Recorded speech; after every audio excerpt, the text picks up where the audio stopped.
All right. Hi, everyone. So this is the McGill Scientific Writing Initiative, our workshop with librarians. So we have the head librarian of the McDonald Campus Library, Emily MacKenzie, also the liaison librarian for the School of Environment. So thank you so much for coming. And we also have Natalie Waters, who is the head of the Schulich Library, Physical Sciences, Life Sciences, and Engineering, and also one of the liaisons for the School of Environment. So thank you guys so much. We're really excited to hear from you, and I'll leave it to you. Okay, so I'm going to be starting the presentation. So I'm just going to see if I can get my screen shared. Oh, Sydney, would you be able to make me a co-host so I can share my screen? Absolutely. There we go.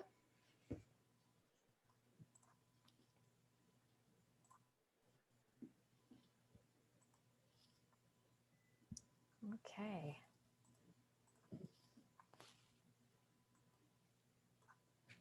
All right, so here is our, Natalie and I, this is our contact information. So yes, we're the liaison librarians for the School of Environment, which is, I guess, why we've been invited here to talk about using library resources in support of your research for environmental topics. And so this is the breakdown of our quick presentation today. We're going to start with an intro to searching. So I'll be doing that section, and I'll be taking us through the basics of searching. So how to prepare our questions for searching in our databases and other search engines that we have here. And I'll also be talking about the library catalog. Natalie will take over and talk about databases and evaluating information. So first things first. Here we have an example of a search question. So as I mentioned in our breakdown, in our intro to searching session, we're going to talk about preparing our search question. So most of our academic search engines and databases don't do very well with a search question that's phrased this way. So if we were to type this search question right into the search box, we probably wouldn't get many search results. So doing this prep work to start will help us to transform this into something that can actually be searched in our search engines. So the first thing we do is identify our key concepts. So the key concepts are really those parts of the question that we're really going to focus on for searching purposes. So in the case of this search question here, so how is climate change affecting the geographical spread of malaria? We would pull out as key concepts climate change, geographical spread, and malaria. So those are really going to be the focus of our search. Now, when we're identifying our key concepts, we don't usually include things like affecting or increasing or decreasing or impacts. So these words, so first of all, these are not very unique in the literature. And so by trying to incorporate these, sometimes they can unnecessarily restrict our search or maybe introduce a bias that we didn't intend to include. So we'll want to leave those out. So ultimately, we're really thinking about the literature that we want is going to address these three concepts, and we'll be able to see more about the relationship as it's reflected in the literature once we get to reading those papers and that research. So once we've sort of figured out what are the main concepts that we're going to be searching for in our research, we have to think about, we have to spend a bit of time brainstorming all of the different terms or vocabulary that people might use to describe these key concepts that we've identified. So this is an example of a concept table. So a concept table is one way that we suggest that you stay organized in this brainstorming stage. So you'll see here the three key concepts that we identified in our previous step are at the top of our table. And I've started some preliminary brainstorming of what I think might be either synonyms or related terms, sometimes broader, sometimes more narrow, that I think might be good terms for searching for the literature on this topic. So this can sometimes be a bit of a difficult stage, like if you're really new to a topic and you're not very familiar with the vocabulary of that topic, one thing we suggest is to do a little bit of preliminary searching. And this might include consulting things like subject-specific dictionaries and encyclopedias. So when we say subject-specific encyclopedias and dictionaries, we're usually talking about those academic sources that really specialize in the vocabulary of a particular field. So they can help you to get a good handle on the real the terminology that you might not be familiar with. So we do have recommendations of those kinds of resources. So these subject-specific encyclopedias and dictionaries, we have recommendations for those in our library subject guides. So you'll hear me say library subject guides a couple more times probably. Natalie is going to show you the library subject guide for environmental studies as a great place to get started on your research in these topics. So when we're at this stage of preparing our research question, we're now if we've got this box full of keywords that are going to make great search terms, but we have to think about how we're going to communicate our search really to the database. So the next step is going to be to think about how all these terms relate to each other and how we're going to construct what's called a search query. So the search query is really just how we take all these keywords and connect them together in a way that makes sense to the database for searching purposes. So in terms of constructing a search query, there's a few principles that are pretty much the basics. So these things can sometimes change from one database to another or one search engine to another. But there are a few principles that are pretty common, and those are the ones I'm going to cover here. So the first thing would be our Boolean terms. So if we think about all of those keywords that we brainstormed in our concept table, if we were to choose two of those keywords and combine them with the Boolean term and, this would basically tell the database or search engine that both of those terms have to be present in every single search result. If we combine two of those keywords with the or, this would expand our search by telling the database that either term or both would be acceptable. So we usually use these to connect together synonyms, basically. And finally, we have the not. So the not would tell the database or the search engine that we want to exclude any results that have that second term. Now, when we have just these two keywords combined together with one Boolean operator, this whole search is very simple and easy for the database to understand. It's just this word and this word, or this word or this word. But when we add in a third dimension, so a third concept or a third keyword together, sometimes the database can get a little bit confused as to what we really intended with our search. So in this box here, where you see that we have the first example, which is insect and migration or dispersal. So if the database is designed to just read this whole thing left to right, it might return to us articles about insects and migration or articles about dispersal. So you can see we might get a lot of really irrelevant search results mixed in with the good ones. So in the case of the second one here, where you see insects and migration or dispersal, where migration or dispersal is enclosed in parentheses, that's called nesting in searching. So the parentheses work kind of the same way as they do in math in the case of searching. So you can see that if you reread that second one, it's a lot more clear, kind of the relationship between the terms. So this is how we kind of make sure that our search is much more clear for the database. So the next tool I'm going to tell you about is called Wildcards and Truncation. So what this allows us to do is to build a little bit of variability into our search. So the example that I have in my box here is actually a truncation example. So sometimes just based on normal usage of a word, there might be different variant endings.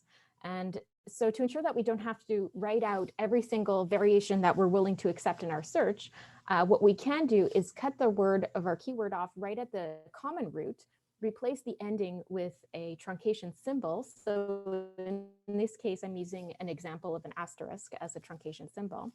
And basically this tells the database or search engine that it should look for this root word, but then anything else on the end would be okay. So that's truncation. In the case of wildcards, it's sort of a similar idea. So we're still looking to build some variation into our search, except the variation would be built inside the word instead of at the end of the word, like for truncation. So that's good for things like alternate spelling. So sulfate can be spelled with an F or with a PH. So you can build that variation right into the middle of the word using a wildcard symbol. So these symbols, though, they change from database to database. So it's always good to get to know the specific database or search engine that you're using. So the last one I'm going to tell you about is phrase searching. So sometimes our concepts just happen to be made up of two words. So in the case of global warming, we can recognize that's a single concept. And in order to make sure that we got the right concept, we really need the words global warming to be together and in that order. Otherwise, we probably haven't found the right concept.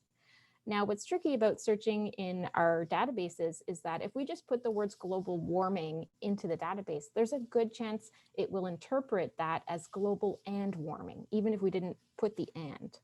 So to make sure that the database knows that it should only return those instances where these words appear together and in that order, we can use the phrase searching functionality. So in this case, that's the example that I'm giving uses quotation marks to do that. Now, phrase searching can sometimes be used a little bit too restrictively, so you'll just want to make sure when you're constructing your search that you're not being too restrictive, because sometimes there's a phrase we see very often, but it's not strictly always exactly the same. So for example, climate change, although we can recognize that as a two-word concept, there is some variation in the literature in how that's reported. So sometimes there's like climatic changes or changes in the climate. So we'll want to think about the variation that there is in that terminology when we're constructing our searches.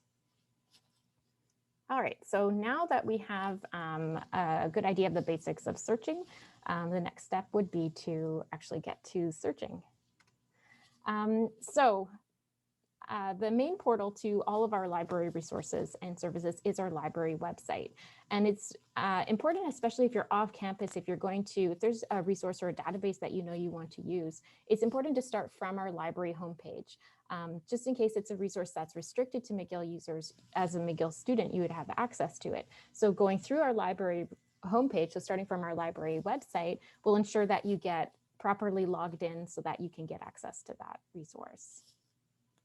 So on our library homepage, the first thing that I'm going to show you is the library catalog. So once I switch over to my browser, we're going to dive into the library catalog, which is this main search box here.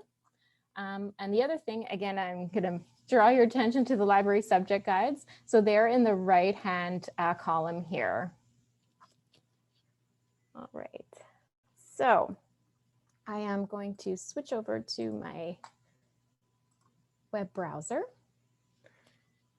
All right, here we go. So the library catalog, as I mentioned before, it's our main search box that's right in the center of our library homepage. And so the library catalog actually has two big jobs. And the first job is basically to tell us what's in our library collection.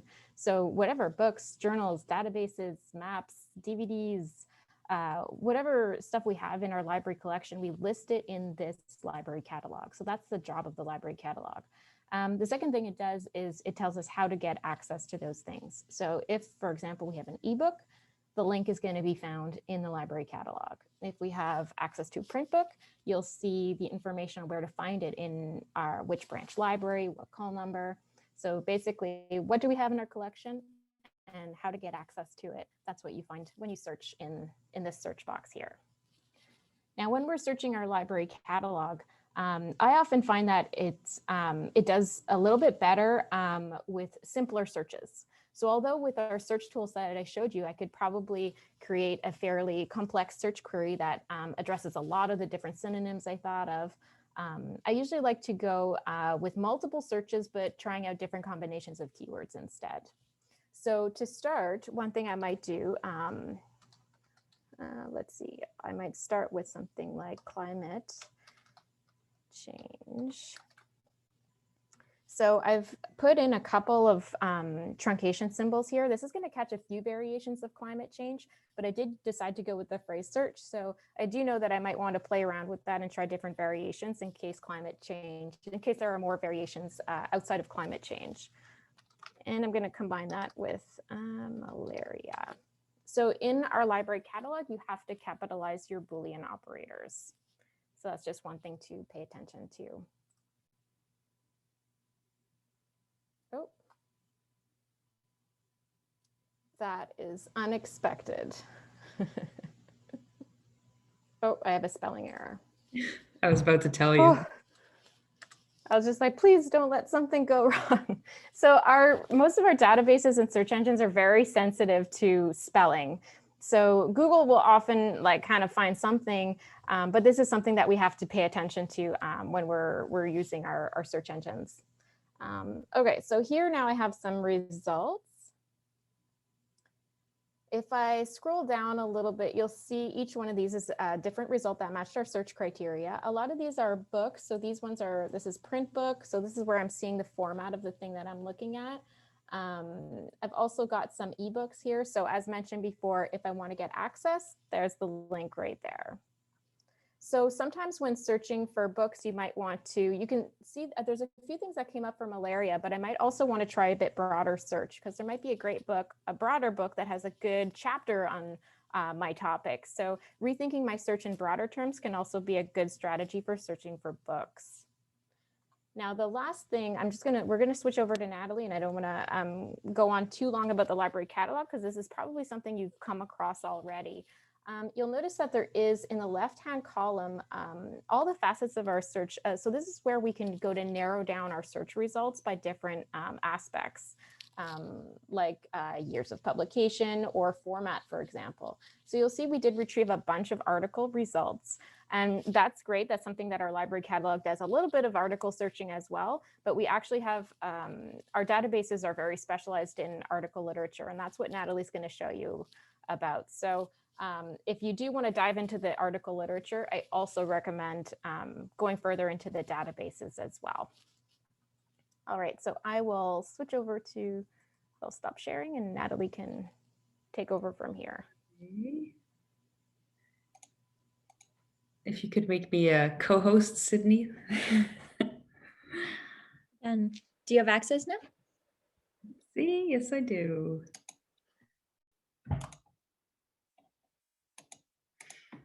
Okay, so again, starting from our library homepage, I get to do the fun stuff where you find journal articles. I'm wondering, I can't see you guys, but I wonder how many of you have already used some of the article databases.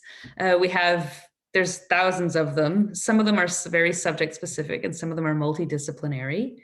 Are there thousands or hundreds? Probably hundreds. I don't know. What we do in the library is each liaison librarian creates a subject guide for their area. So over here on the right-hand side under subject guide, if you go, well, actually, we have our environment guide in several of the disciplinary areas, but I'll just go right away to the top one here.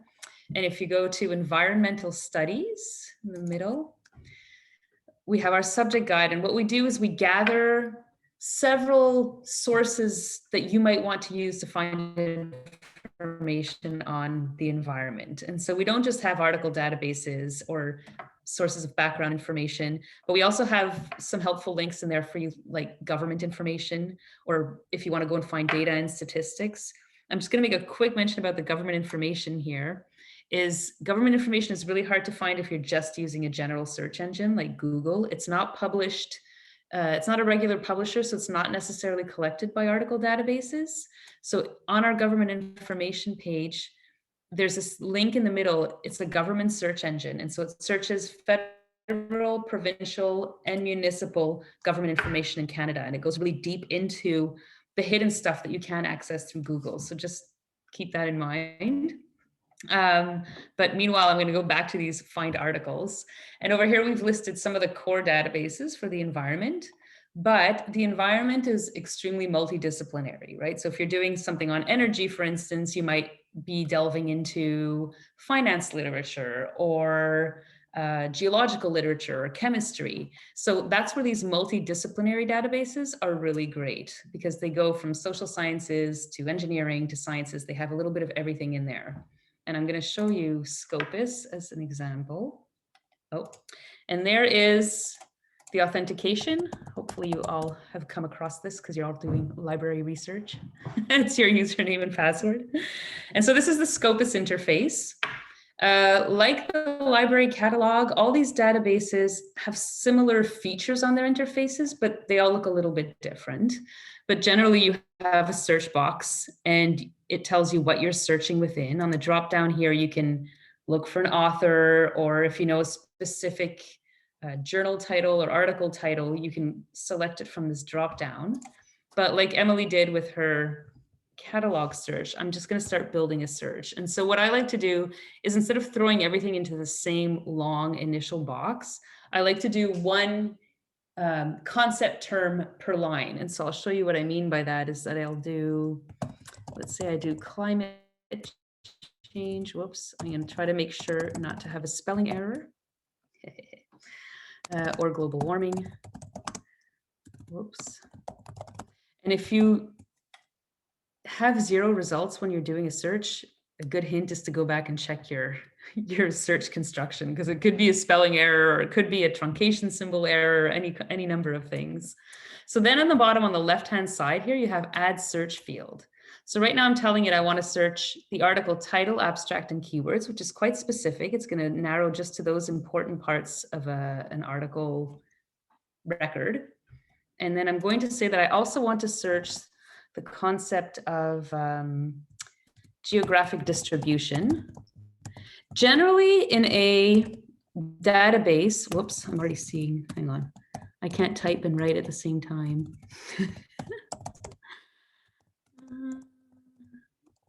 Well, distribution or mapping.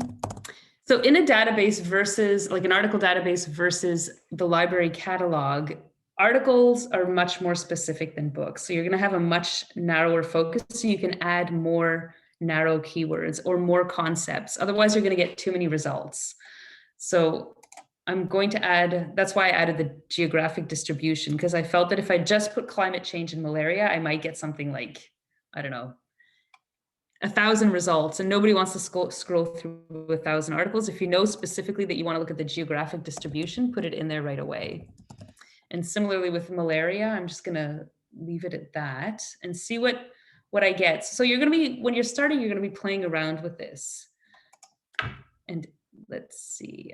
Okay, 178. So I like 178 results. I would probably maybe scroll through some of them. You can, of course, go back and add another keyword if you want to narrow it down, or if you think that's not enough, you can go and add some keywords. So for instance, I might have wanted to use the asterisks for climate change, or I might want to add something like infectious disease in the malaria section, or vector-borne disease, you know, just add as many terms as possible so I can capture as many articles as possible. But for now, I'll just leave it to this 178. And on the left-hand side here, Scopus also provides you with options to narrow your results. So you can narrow by year. Say you only want the last 5 years, you would select here. And you can also narrow by subject area, or document type sometimes is useful.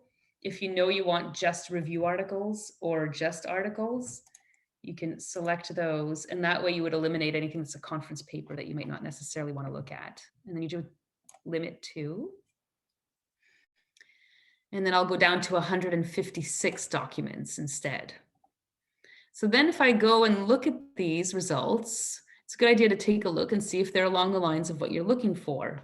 And sure enough, prediction of malaria incidence using climate variability, mapping thermal physiology of vector-borne diseases in a changing climate, like these are pretty well on target. If I want to go and see more details about what the article is about, there's this view abstract right away on that screen, and I would drop it down, and then it would tell me what that article is about. So then you might choose to mark it off for a later export, and keep going through your results and keep building your search result list that you're selecting. Also on this screen, which is really nice, that Scopus does is, you know, when you're doing research and you're reading an article and you find the citations in that article are extremely useful, obviously, because the article you're reading is built on those. And you go back and you read those as well. Sometimes you'll be like, oh, I'm going to go and find that article. Another thing that Scopus does for you is it does forward searching. So over here at the top, you'll see this cited by column. And right now they're sorted by the newest article over here on the top right-hand side. You can also resort them by cited by. So that means how many times they've been cited by somebody else. And if you click on that and you say that you want the highest cited articles at the top, it'll rearrange it for you, and it'll show you, this must be a review article, so it has a lot of citations. And obviously if you have a 2020 article, it might be right on target, but not cited heavily. So this is like use with some caution, but it does give you an idea of some of the most popular articles in a subject area. And then what you can do, I wouldn't want to go look at 400, but let's say you have this 2018 article here, and it's been cited 91 times. That's quite good. If you click on that little 91 button, it's going to then pull up all the articles that have cited this one. So if you have a really good article that you want to see who else has read it and who else has done further research on that area, that 91, those 91 articles, once you've started building your searches, I'll point out one other thing.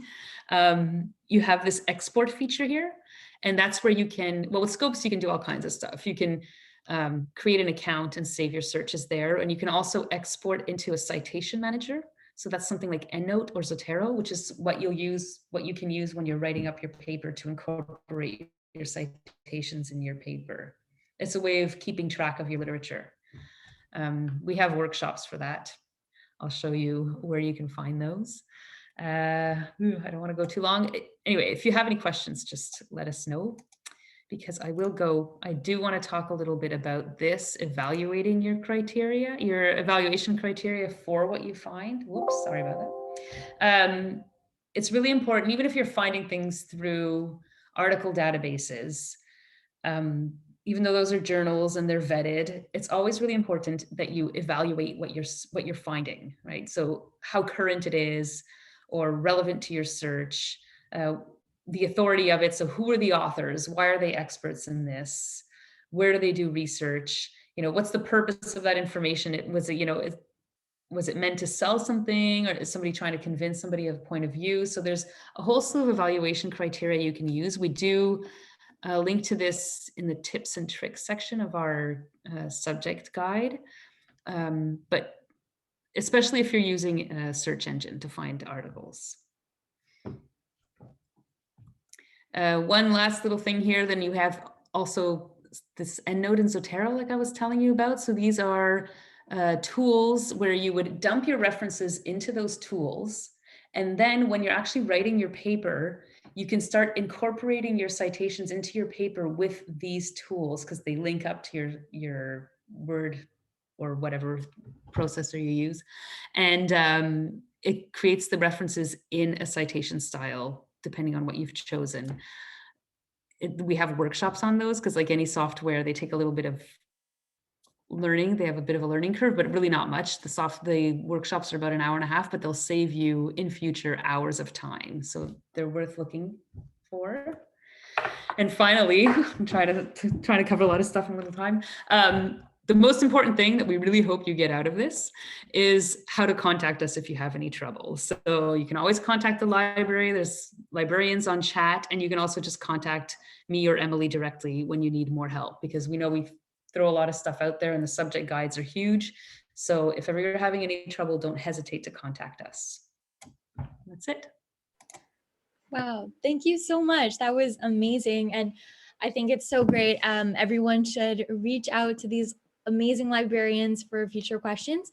I just had a couple questions. So do you know when the upcoming Zotero or EndNote workshops might be within the next month, just so that we could put them in the chat, give some people an idea? Yeah, actually, I had it on this last slide. I don't know, or one of the slides. There's one coming up. Oops, hey, how come it's not? There we go. There's one on, the next one's February 10th. It's Zotero, that's this Wednesday. And then there's one on February 15th for EndNote. If you go to our, again, library webpage, there's a place where there's a workshop link, and then you can go and register for the workshop.